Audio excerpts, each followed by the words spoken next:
1300 ta obunachim bilan mashhur brendlarga yozib chiqdim va ularning javobini sizlarga hozir aytib bermoqchiman. Xuddi shunaqa video qo'yayotgan qizlarga men bugun 3 ta tavsiya bermoqchiman. Sizlar o'zingizlar yozishingiz shart emas. Meni brendlarning o'zi sizlarga chiqishi uchun.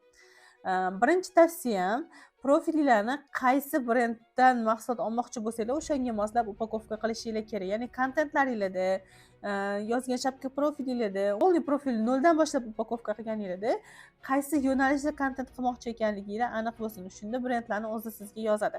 Ikkinchidan, kontentlaringizni to'g'rilang. Ya'ni siz o'tda bo'tda yurganingizni, bir kun bunaqa kontent, bir kun bunaqa kontent qo'yganingizda sizni brendlar jiddiy qabul qilmaydi.